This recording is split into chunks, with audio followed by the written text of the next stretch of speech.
for DJ Raqi's Secret Files.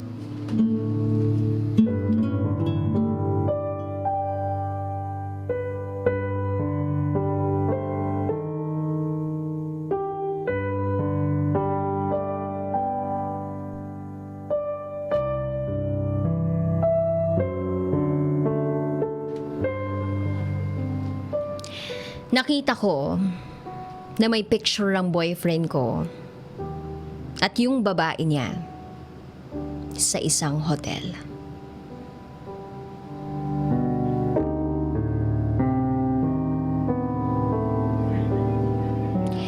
Itago niyo ako sa pangalang Jen. I work in a BPO company. Nagkaroon ako ng boyfriend na nagtatrabaho bilang marine. Sabi ng iba, may itsura siya. Matangkad siya, pero hindi gaanong kaputian ang boyfriend kong ito. Nakilala ko tong lalaking to way back 2012 sa isang bayan sa Baler. Nakilala ko siya sa birthday party ng kaibigan ko. Noong una ayaw ko sa kanya. Medyo mayabang kasi siya at mahilig mang-asar. Napansin niyang hindi ako umiinom, kaya binigyan niya ako ng isang baso na may lamang alak. No thanks, sabi ko sa kanya, dahil hindi naman talaga ako umiinom ng alak. Nasungitan siya sa akin that time. Fast forward, nakauwi na ako ng Manila. Nag-chat siya sa akin bigla ng hi. Nakuha niya daw ang account sa mga picture na nakatag sa akin by our mutual friend. Nireplyan ko siya at tinanong ko kung bakit siya napachat. Hindi ko alam kung bakit, pero nag-open up siya ng problema niya about sa girlfriend niya. Ako naman, as a friend, bigay-bigay lang ng advice.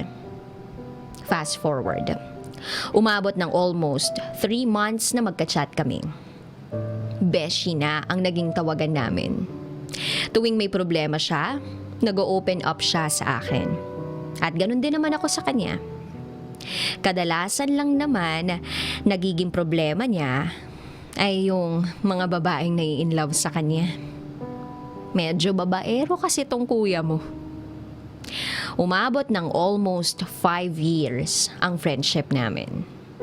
At dahil nga marine siya, nagkikita lang kami kapag umuwi siya. Naglalaan siya ng araw para sa bonding naming dalawa. Walang mali siya sa amin yung ginagawa namin. Dahil in the very first place, alam namin kung anong meron kami. Friendship. One day, nagkita kami at nagsabi siya sa akin na feeling niya mahal na niya ako. At kung pwede daw, manligaw sa akin.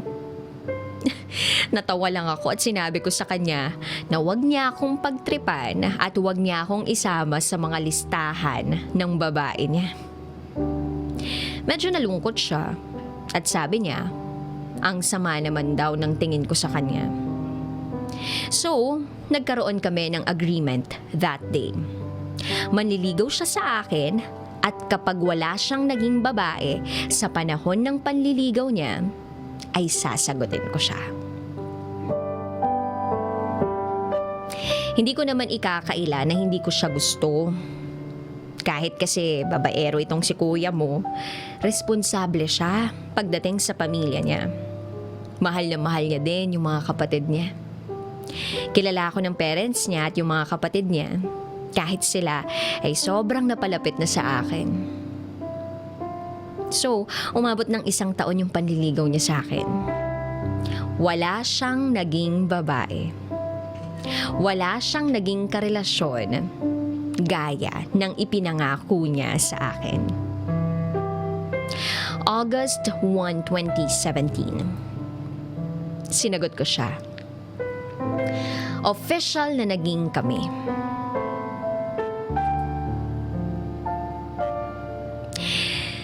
Tapos, sa side nga lang niya. Hindi ko kasi siya maipakilala sa parents at mga kapatid ko dahil sa mga priority ko sa buhay ko. And knowing him in the past, hindi pa ako sigurado na talagang nagbago na siya.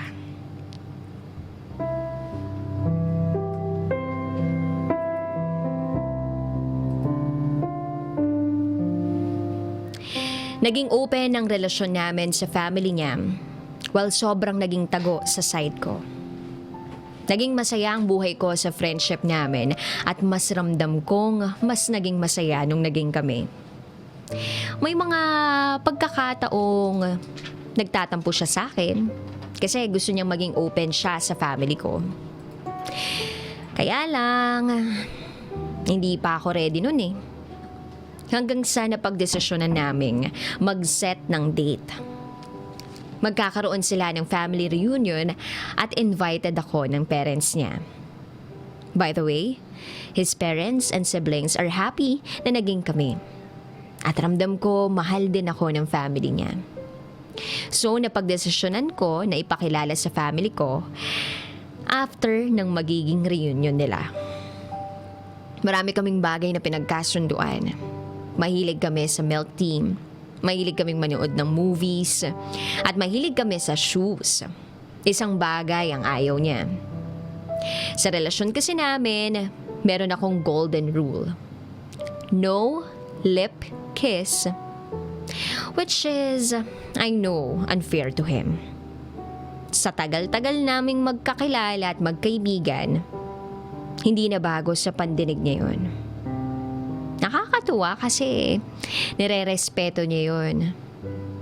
Bihira pa rin kami magkita dahil nga marine siya at every 6 months lang ang rest niya. Pero nung naging kami, pinipilit niyang at least sa isang buwan, once or twice kaming magkita. Which I really appreciated. Minahal ko siya ng sobra dahil sa respetong pinapakita niya sa akin. At sa sobrang pagmamahal na ipinaparamdam niya sa akin. Lalo na sa nakikita kong pagbabago niya. Wala kasi talagang babaeng na in love sa kanya mula nang maligaw siya sa akin. Despite of everything, hindi namin alam ang passwords ng mga social media account namin. Still, for privacy, at malaki ang tiwala ko sa kanya. Ganon din siya sa akin. Pumupunta siya sa office namin at sinusundo ako. Tapos, may pagmamalik ako rin, walang nangyayari sa amin. Minsan na kasi siyang natokso, pero ginawa ko ang lahat para hindi matuloy. Kinausap ko siya at ipinaliwanag ko na meron pa akong mga priorities sa buhay. Sinabi ko naman sa kanya na soon, darating din kami sa ganong klaseng sitwasyon. Naintindihan naman niya at nirespeto niya ang desisyon ko. Sobrang sorry niya sa temptasyon na yon. Na naiintindihan ko naman kasi lalaki siya. Nagpatuloy ang relasyon naming dalawa hanggang sa isang araw na wrong scent siya sa akin. Babe ang tawag niya sa akin. Babe? Eh hindi naman yun yung tawagan namin eh. May ugali siya na pag magte-text, diretso bura. Feeling ko, hindi niya napansin na wrong sent siya. So, I ignored that message until it happened again. Pangalawang beses na. And then one of our mutual friends, nakasama niya sa kampo, chinat din ako and asked me kung kami pa ba. Medyo nagduda na ako. And then, that friend of ours sent me a name of a girl na i-search ko daw. Natakot ako sa kung ano yung pwede kong makita at malaman.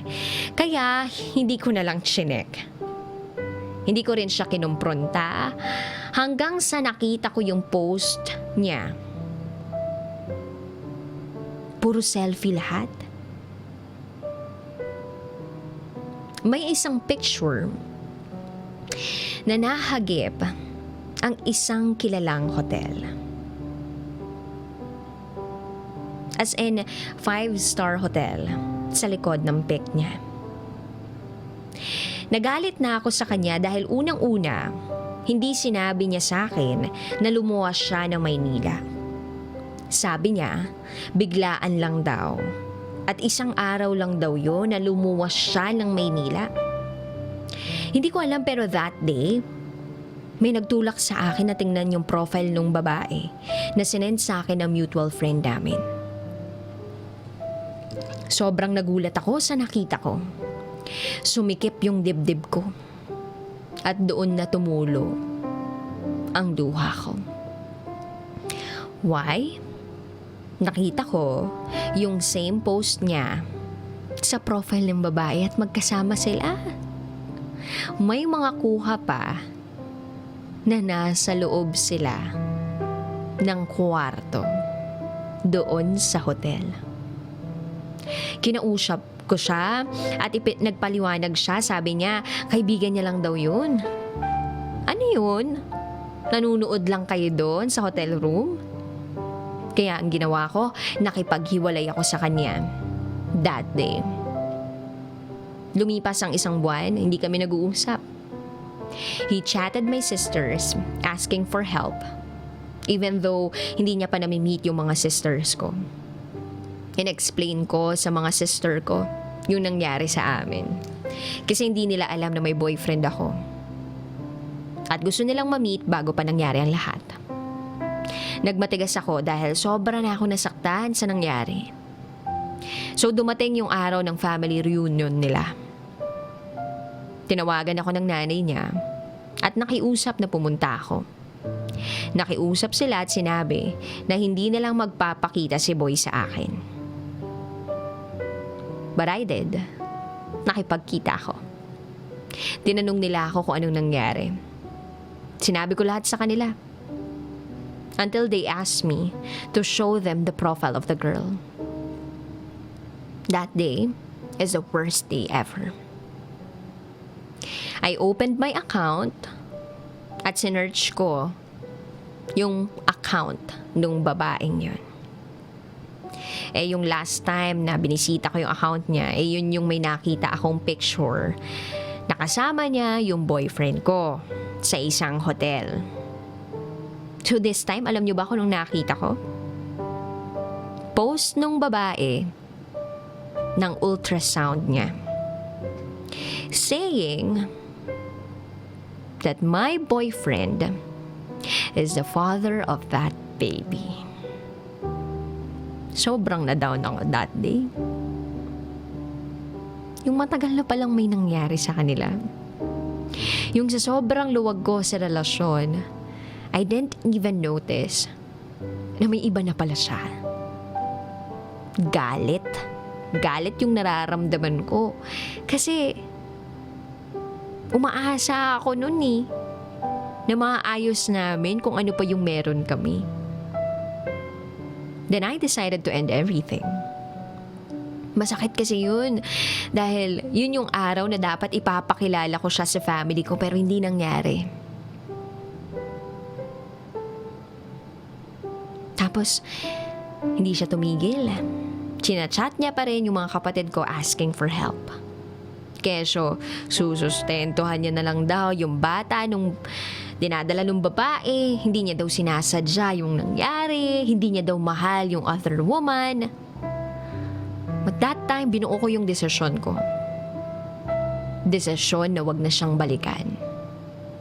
Kahit na maraming nagsasabi na bigyan ko naman ng tsansa.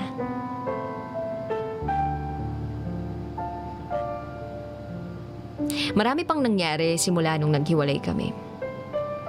And I can honestly say that I'm still in the process of moving on.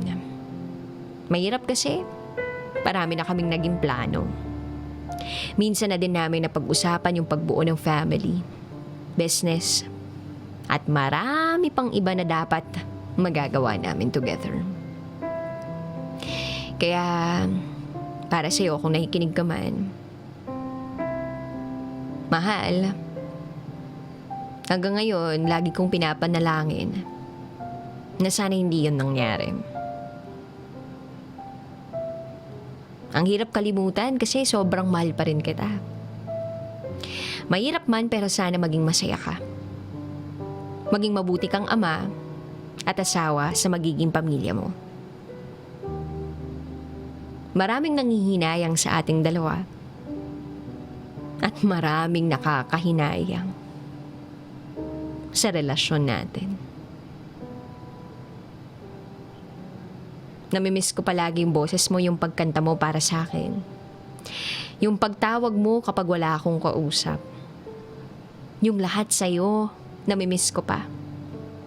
Sobrang hirap pa. Hindi ko pa rin maintindihan kung bakit yun nangyari. Kung bakit mo yun nagawa. Para akong ewan. Every time na maaalala kita, tumutulo yung luha ko. Yung pagmamahal ko sa'yo, mahirap yung tanggalin. Sana, ituloy mo yung pagbabago mo sa buhay mo.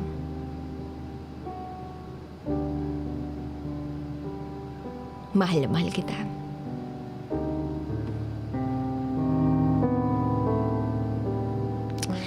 Muli, ako si Jen. Na naniniwalang may mga bagay na hindi dapat ine-expect. Dahil baka tayo'y masaktan sa dulo.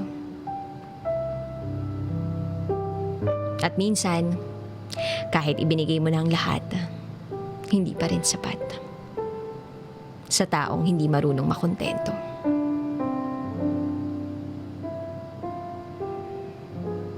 This is my secret file.